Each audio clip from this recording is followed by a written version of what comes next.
You're listening to The Secrets of Star Trek, where we discuss the hidden layers and deeper meanings found in all the Star Trek TV series, movies, and more. And today we're discussing the Next Generation episode, Booby Trap. I'm Dom Bettinellli, and joining me today on the panel are Jimmy Akin. Hey, Jimmy.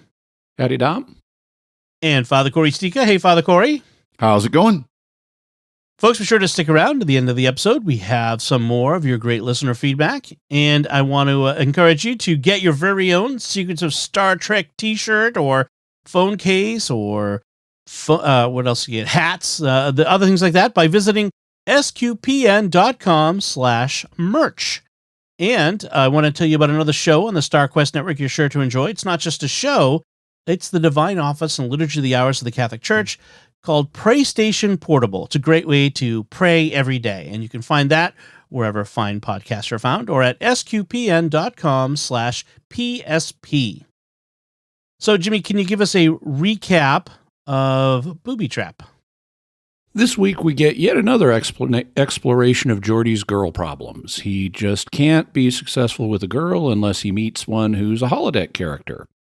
That happens after the Enterprise enters a ridiculously overstuffed asteroid field where a battle was fought 1,000 years ago by two extinct races. It turns out that the asteroid field is a booby trap, and we have a title.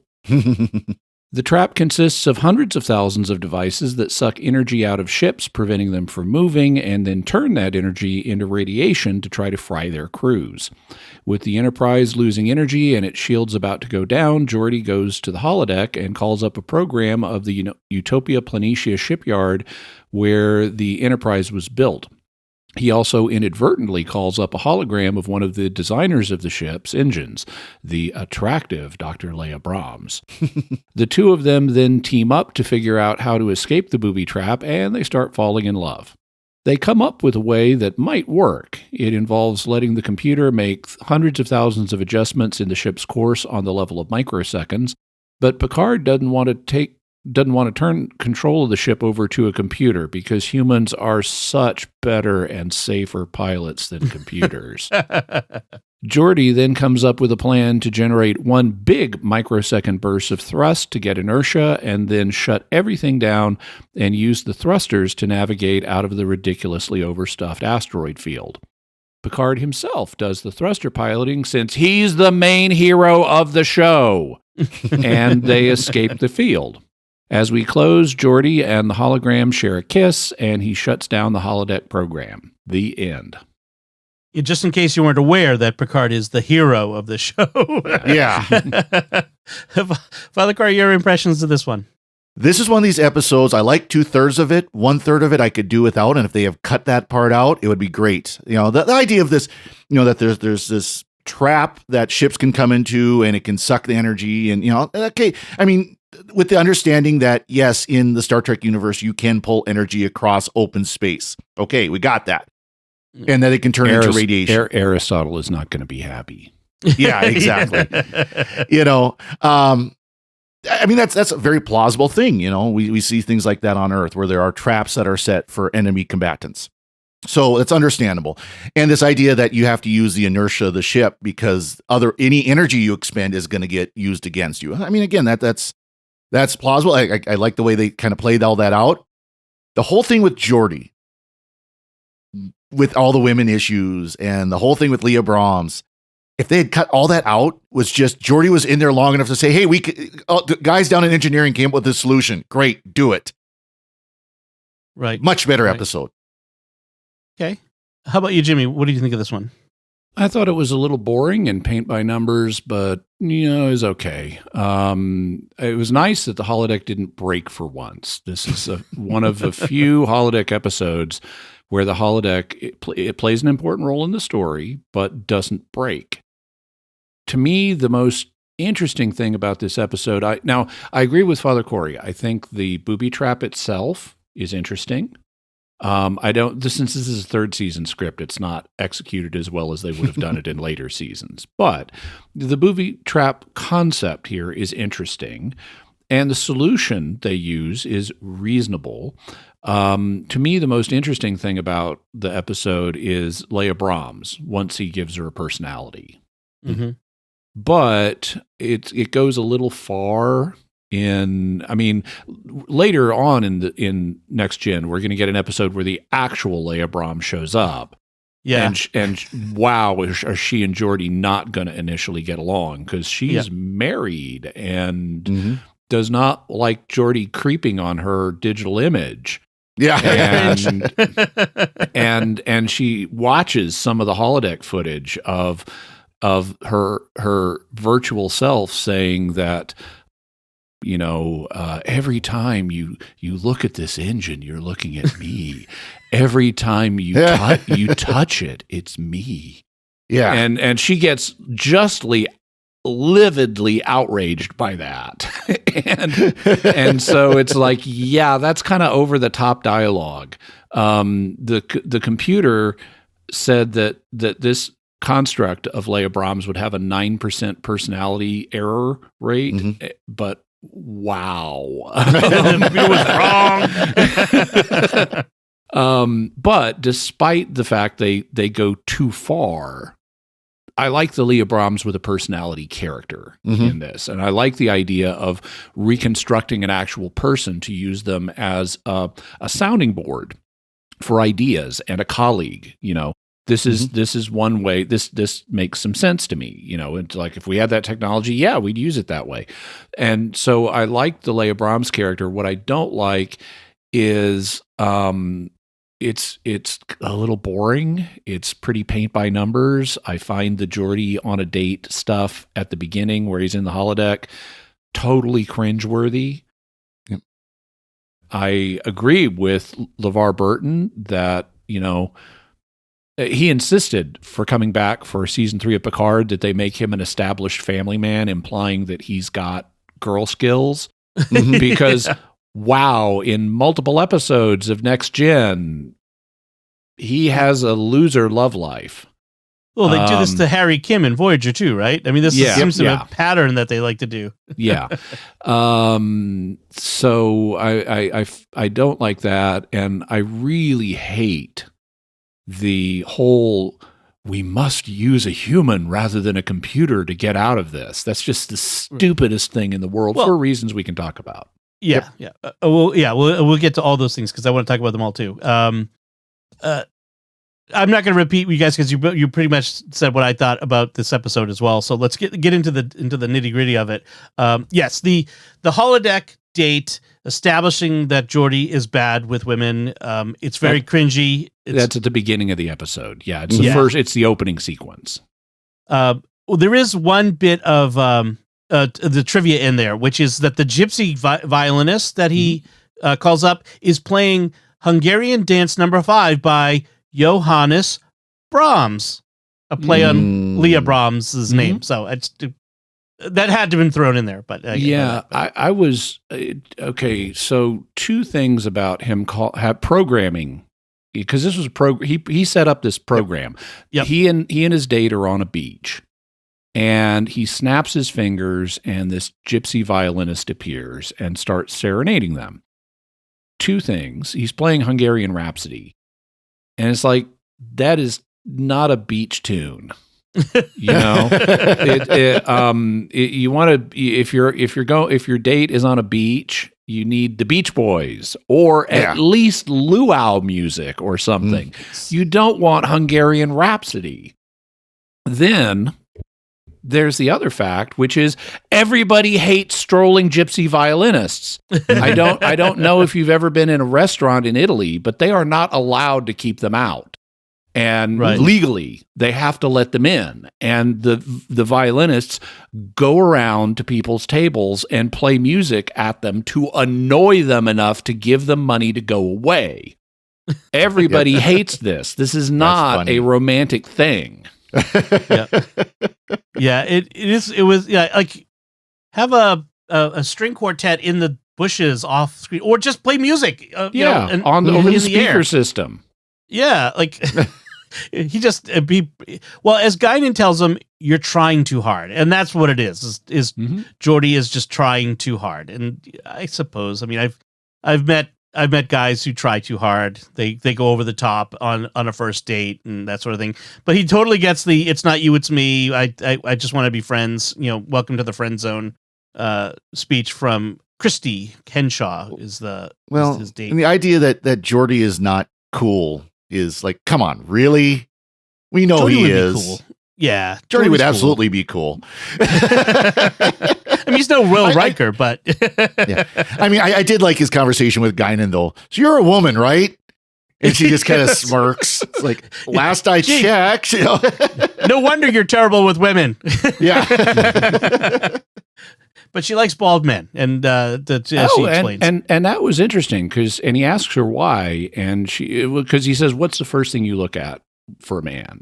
What's the first thing that interests you?" His head. Oh yeah, his mind, of course. No, his head. I'm attracted to bald men. And he's, why? As well, let's just say a bald man was kind to me once when I was hurting. And okay, I don't think this was intentional. Mm-hmm. But that's setting us up for in later retcons. Yep. The bald man that was kind to her was Picard. Time zero. Though I feel like that might have they early on set like there is a connection, a long-standing connection between Picard and Guinan. So I wouldn't be surprised if that was. I have a feeling that I have a feeling that the actual episode where they go back to San Francisco in the 1800s, that's not what they were referring to when they wrote this episode. Not the literal, but they did say, I mean, but again, that could have been, when he was an ensign or something like that too, I mean, not just the time travel, but they obviously played it off pretty spectacularly by having him going back in time. Yeah. Jimmy, you mentioned that this is yet another overly dense too regular asteroid field in space. Just like all of them in TV and movies. Yes, they're all way too. What you need is a big sonic charge, like you do in Star Wars, right? Because sound carries in space. Sorry, that was on my mind. We have another 1,000-year-old battlefield. This kind of calls to mind the short Trek Calypso and the 1,000-year-old Discovery. The USS Discovery that we got in that. So it was kind of interesting that calls back to this in some ways for me. And the idea too that they put it in Earth time by saying this is when they're developing clocks for the first time, right? Which I've never studied, when clock making developed, but I would guess it'd be about the 1300s or so. Mm-hmm. Yeah, you started having mechanical clocks at that point. Yeah. Yep. Right. There were water clocks before, but yeah, the Permelian battlecruiser is intact. But I'm curious, we never get an idea of what killed everyone aboard. This ship just happens to be there as a trap. The radiation that the captain's. I thought the captain's log kind of said that it was the radiation from the field because these power converters would. These power converters would take the energy and create radiation, and that's what killed the crew. Mm-hmm. We're also getting like Picard as the archaeologist. His hobby is archaeology, and so we're getting that development here. I don't know that was established at this point yet, but yeah, you can see how his interest in archaeology grows through this episode. I thought that was wasn't the Ryza episode in season 2? Maybe not. I get my seasons. I'm not good at keeping track of when things were. But there is a whole thing about Picard talking about ships and bottles, and apparently building ships in a bottle came back in the 24th century for boys because Picard says, "Didn't you do this as a boy?" But these were airships now that they would build. These weren't the big water double-masted or four-masted ships. Yeah. Right. I did like when they're in the transporter room. He's just been talking to Riker about this. And Riker never built ships in a bottle when he was a kid. So Picard has been referring to the alien ship they're about to go to as being in a bottle, meaning preserved, unaltered in 1,000 years. And Riker doesn't get the reference to a ship in a bottle, so Picard has to explain. And then they go into the transporter room. Picard reuses the metaphor, and he gets no reaction from the crowd. And Data and Worf are there and on the transporter pad, and Picard says, "Didn't anybody play with ships in bottles when you were a boy?" And Worf says, "I did not play with toys." And Data says, "I was never a boy." It's like the best line in the show, best pair of lines.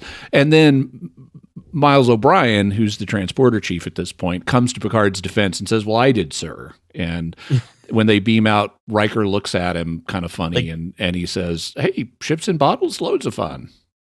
Yeah, I did. I swear. That was the funny thing. Like, Riker gives him this look like, "Oh, you suck it up to the captain." He's like, "No, I really did build ships and bottles. Loads of fun."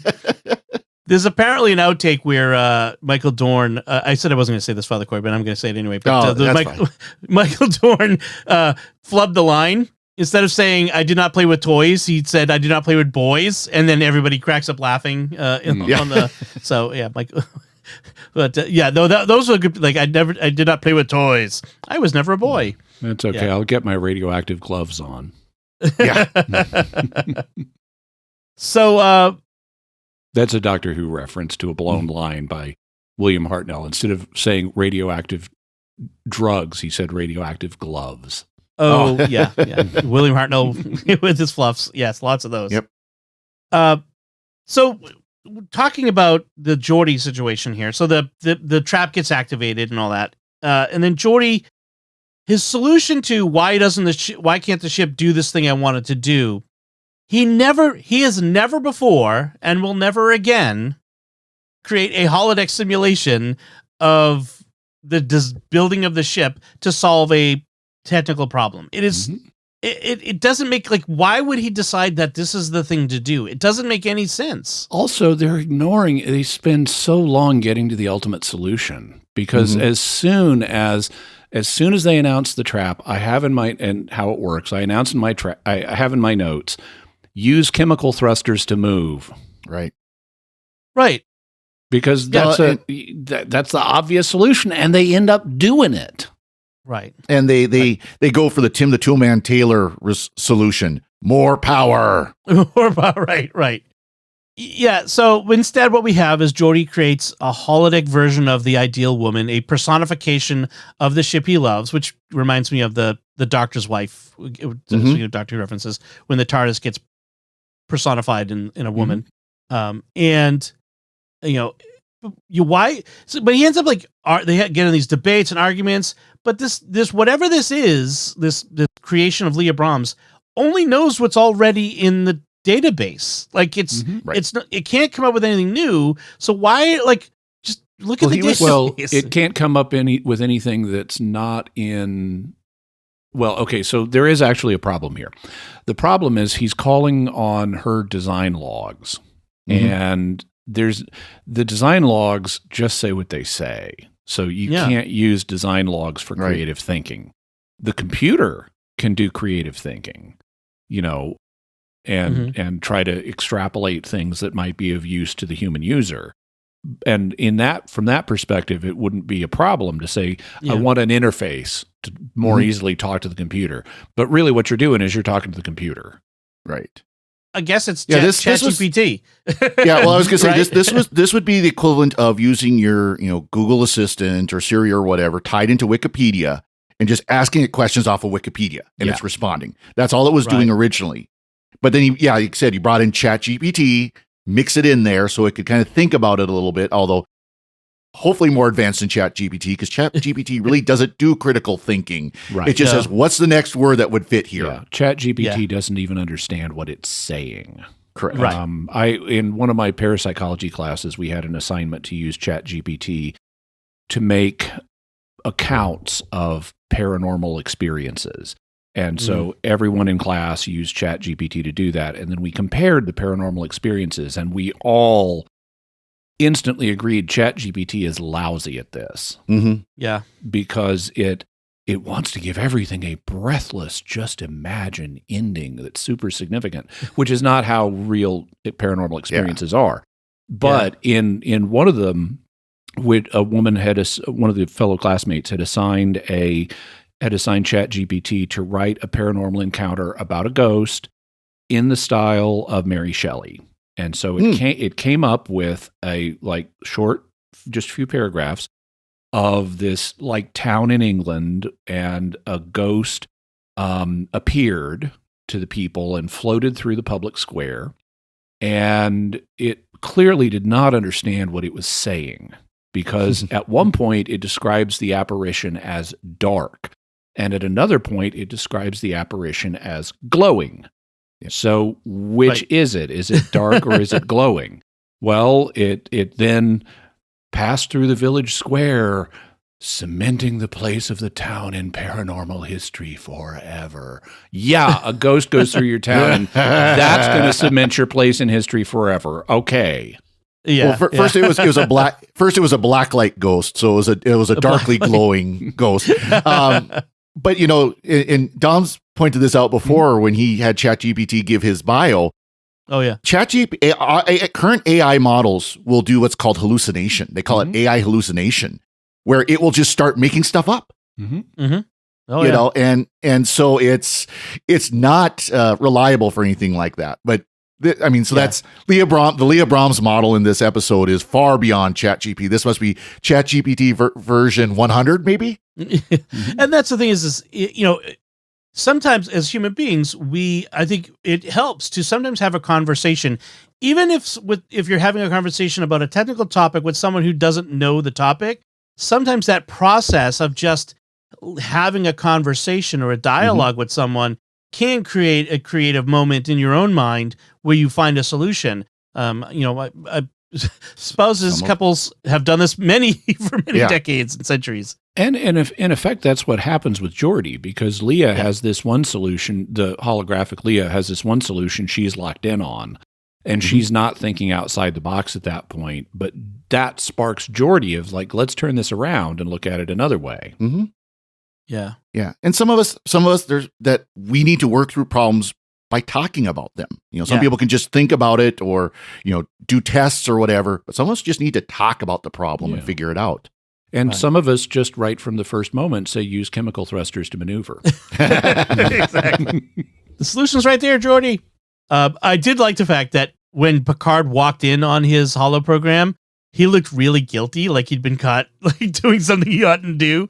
Like he knew that this was kind of sketchy, because it really is kind of sketchy using a real person. The creeping on her is the sketchy part, and that's what he's feeling guilty about. But just saying, this is one of the designers of the Enterprise. I created a replicant to assist me in thinking this problem through. There's nothing sketchy about that. Yeah.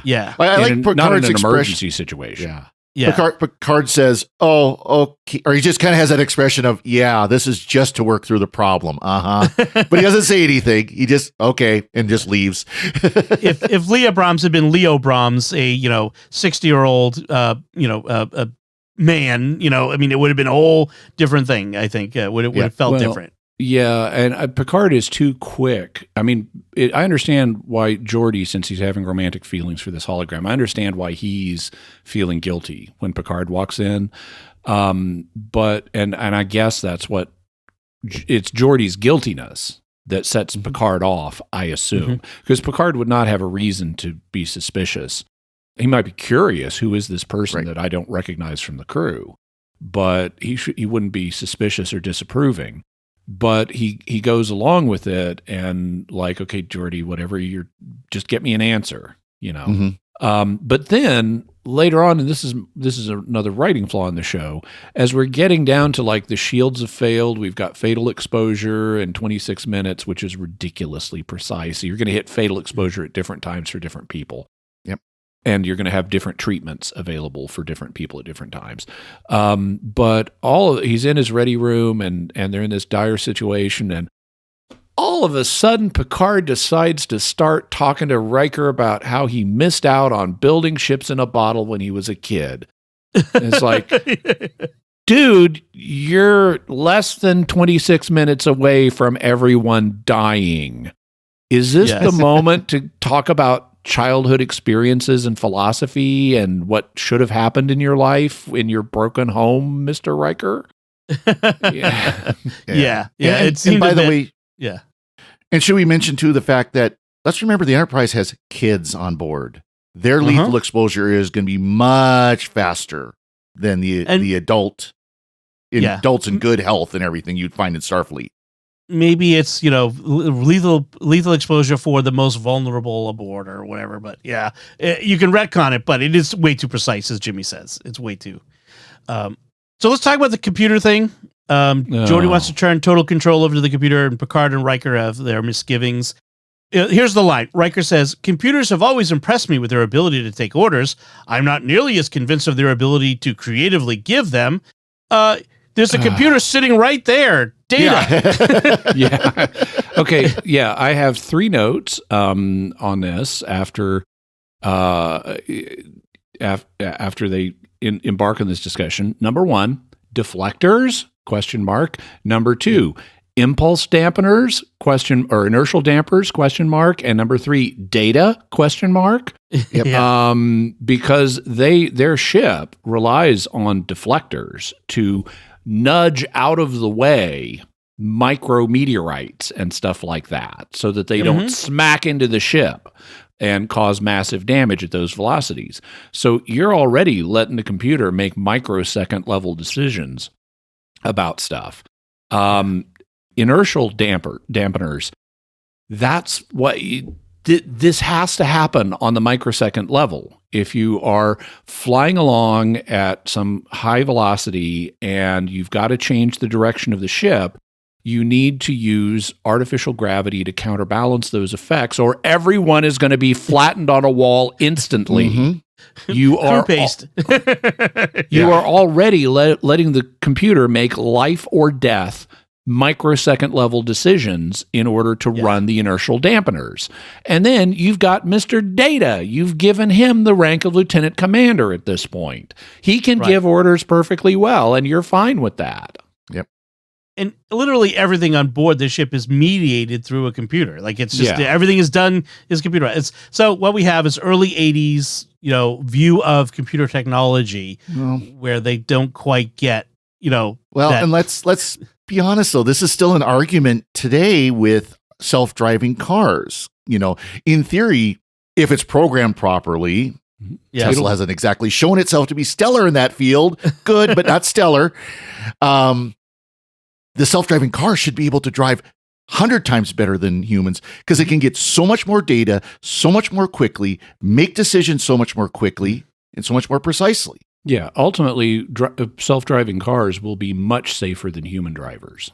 Right. Although the ethical subroutines is still the open question. Yeah.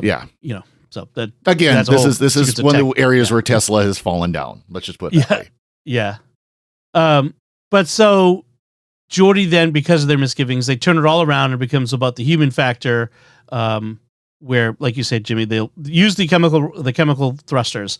I have to mention that there is one visual effects error, which is all the power on the ship is supposed to be off, and the external shots of the Enterprise of this, everything's on, deflector shield, everything's, all the lights are on in every window. Even on the bridge, turn off all systems. Well, we still have sensors, we still have, helm and navigation, we still have They just really, what they meant is hit the dimmer switch. Yes, you're right. I did like the slingshot maneuver at the end there. That was nice. Handy. Where they're on their way navigating out of the ridiculously overstuffed asteroid field, and Data announces that they have lost their momentum is decreasing because of the number of maneuvers they've made to the point they're not going to be able to get out. And Picard ignores that and then points the Enterprise at one of the larger asteroids and then slingshots around it to gain momentum through what's called the slingshot maneuver. And there's actually a nice shot of the Enterprise rotating, generating yaw as it's slingshotting around this asteroid, it's a nice shot and it communicates what they're doing, and they get enough without having to have a big, laborious explanation. Right. Data has a line about, you're using the asteroid's gravity to pick up momentum. And it's like, he effectively drifts the Enterprise around the asteroid. I mean, that's what it looks like. Like you see a drift car where the back end cuts out. That's exactly what he did. Fast and Furious, space Starfleet drift. And that's fine for a spaceship in space, but for an aircraft in air, yaw is the most dangerous maneuver. Pitch and roll, not a problem. Yaw, disaster.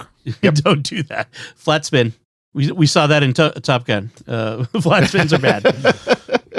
So, once everything is fixed and we're back to, safe space, we have this final scene of Geordi and Holo Leia in the holodeck. And so we have this cringy, suggestive farewell of the every time you touch this engine, you're touching me. And I'm like, ew. Like, it's what human being would say that? Especially, you've known this guy for what, an hour? Yeah, it was very weird. Well, and even when she first appears, she acts like, well, oh, come on, Geordi. You don't need to, you've known me. You don't need to be like this. Like right off the bat. I could kind of accept once he gives her a personality, because initially she's just deadpan.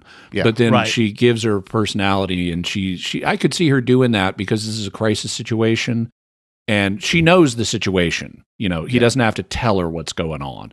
She knows the situation and wants to loosen him up so they can start interacting, because that's what they need to do. Right. They need to get over the social pleasantries phase. And so she's like, Geordi, come on, you know me. Let's do this. Yeah. I really feel like when the next season is the episode Galaxy's Child, where the real Leah Brahms shows up. And I really feel like Leah's the best thing in both of these episodes, to my mind. Yeah. Everything else is stupid. The brighter that one, Maurice Huntley. I've got to feel like Maurice saw this episode and said, we really need to call this out. Highlight all the bad things about this episode, because they really, just the fact that they do that. I mean, just that she sees this all cringy exchange with Geordi. I mean, how mortifying would that be to be Geordi in that situation? Never mind her. Like, oh my gosh. This was... I remember this one very vividly from the first time I watched the series, because it was so embarrassing. Like, I had secondary embarrassment from it because it just was so bad, even as a teenager watching it. So, yeah. By the way, Galaxy's Child is the one, and I always get these two confused because of this similarity. I mean, I don't really get them confused, but I link them together mentally. Right. Not just because of Leah Brahms, but because of the stupid situation the ship is in. Yeah. In Galaxy's Child, it's the one where there's a giant space whale that gives birth, and the baby space whale ends up suckling the Enterprise. Right. Yeah, Maurice, that makes it also cringy. The response to the cringy episode was also cringy. Yeah, we should also mention that Leah Brahms shows up in Lower Decks in the Mining the Mind's Mine episode, where they have the illusions from the rocks. Right. Yes, that's right. And again, and plays on this where she's doing kind of the seductive thing, going on, and it's great. Yeah. Yeah. Lower Decks loves to call out these funny bits. Any other notes on this one, Father Cory? Nope. How about you, Jimmy? Anything else? Nope. Just remember, use chemical thrusters to maneuver. That's right. On dates too. Actually, they're surprisingly handy. So. Let's get to our feedback. I don't know why I said that. It was just weird. Chris sent in an email, and Chris says, curious what you and Jimmy, to me, Jimmy and Father Cory think about this one. Personally, I've always loved Shatner, and I never liked his send-off in Generations. Now, before I go further, he's included a link to an article about how William Shatner thinks Paramount Plus is erasing his Captain Kirk. He says, however, I think he's projecting his own disappointment that J.J. Abrams didn't bring him back the way he did Nimoy. Strange New Worlds brought Kirk back at great risk, and I think successfully. So I don't think they're avoiding Kirk. So the article itself, and we'll include a link in the show notes, William Shatner says Paramount is erasing Captain Kirk, blames those threatened by the character, and he highlights a couple of aspects of some of the advertising that Paramount Plus does for its shows. Never shows Shatner's Kirk in the ads and marketing. And there was, for Star Trek Day, it showed like all the major characters from all the series, except for TOS. It used Spock and Uhura, not Kirk, although you had all the other captains there. So what do y'all think? Do you think Paramount Plus is erasing Shatner's Kirk? They're not erasing the character Captain Kirk because there's still, the J.J. Abrams series movies that they're hoping to do another one of that would feature Captain Kirk. And they've introduced Captain Kirk on Paramount Plus in Strange New Worlds as lieutenant, about to be a commander. So they're not erasing the character. But in terms of Shatner and the 60s version of Kirk, he does have a point that at least in these instances, Kirk is not in the advertising, whereas other characters are. Now, Spock was always, back in the day, Kirk and Spock were the two breakout characters. They were the most popular from the original series, and Spock was always slightly more popular. So if you're going to go with one, if you're not going to have both, it would be Spock. And then Uhura, well, she's African American, and for racial sensitivity reasons, they want to show a diversity of people of different races. And so, if you're going to only show two characters from TOS, I can understand that choice.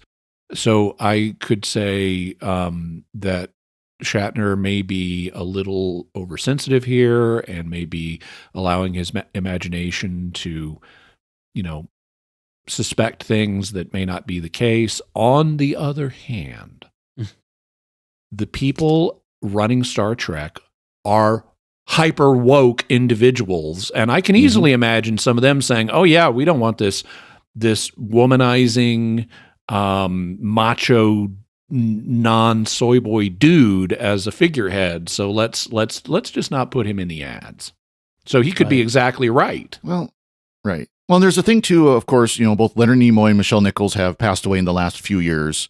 And so this could be a way of in memoriam as well. Right. That's true. The whole conversation on Twitter or X with Shatner stemmed from someone, asking him about this rumor that Patrick Stewart is working on a movie about Picard and whether will we ever get to see Shatner's Captain Kirk again. And so that's where the conversation all began. But, I think that there's an issue there because William Shatner's even older than Patrick Stewart, and he has gained a lot of weight. Yeah. He's not really able to be action hero Kirk anymore. And even Patrick Stewart is not able to be action hero Picard anymore, but he's ambulatory to a greater extent than William Shatner is at this point in terms of his physical presence. Yeah. Well, Shatner did go to space. I have to give him credit for that. Yep. He did go up into space. But yeah, he's 92. Yeah. And by the way, Don, we need to start calling it the social network formerly known as Twitter. Instead of doing AP the X, style. Twitter, or whatever. I refused to follow AP style on anything. So that's it. Well, no, they do the X formerly known as Twitter. No, just the social network formerly known as Twitter, like Prince did. Oh, right. Oh, I see what you're saying. Yes. So Chris, I hope that conversation satisfied your interest in our opinions. That's what they are. The other feedback we got is on our recent discussion of the Voyager episode Nemesis. Truly Awesome New Mexico Catholic on YouTube, which is a truly awesome moniker, says, thanks for another great episode. You guys literally made my day. Keep up the good work. Thank you. And thank you. And, actually, there was another feedback I got on Facebook. We also had a new listener there who just discovered the show and has been going gangbusters through it and was saying how much he appreciated it. So I really do appreciate you folks. Let us know how much you're enjoying the hard work that goes into making these shows. We really do appreciate it. We love it. I love, I will speak for myself. I love doing this, but it's also a lot of work, and I'm glad that other people it's so hard to have to sit down and watch Star Trek unless it's a really bad episode. Then it really is hard to sit down and watch Star Trek. There are times when it's work. Let me put it. All right. So that said, let's. If there's nothing else to say. Well, there is one other thing, which is at the end of this, after they gotten out of the trap, Picard turns to Riker and says, "Mr. Riker, let's make sure that nobody else falls into this thing." And I'm thinking, okay, they're going to put up a buoy that's going to send out a transmitter warning people about it. No, Riker turns to Worf and says, "Fire a spread of photon torpedoes at the alien ship that was not one of the emitters, that was a fellow victim." And Worf fires 4 photon torpedoes. and they explode, and this supposedly ends the threat. Dudes, you said there were hundreds of thousands of these devices scattered across all different asteroids. The fact it was a distributed denial of service attack is part of the issue here. Yeah. You can't just shoot your way out of it. You could have a Federation minesweeping fleet come in and deal with them maybe, but four photon torpedoes against hundreds of thousands of devices scattered on different asteroids is stupid. Yeah. All you did was remove the bait and left the trap set. Yeah. It's for someone to stumble on. So, yeah. You pulled the cheese off the mouse trap. Right. That's all you did. So you put your big toe in that trap anyway. All right, so that does it for this episode, and we'd like to take a moment to thank our patrons who make it possible for us to create the Secrets of Star Trek, including Perla H., Kimberly M., Aaron L., Justin, and Joseph W. Their generous donations at sqpn.com/give make it possible for us to continue the Secrets of Star Trek and all the shows at StarQuest, and you can join them by visiting sqpn.com/give. And we'd also like to thank Victor Lambs, who edited this episode. So that's it from us. We'd love to know what you thought of the Booby Trap. You can let us know by commenting on the show at sqpn.com/trek, our Facebook page, facebook.com/StarQuestMedia. You can send an email to trek@sqpn.com. Visit our Discord community at sqpn.com/discord, or leave a comment on YouTube, like Truly Awesome New Mexico Catholic did, and watch the show at youtube.com/StarQuestMedia.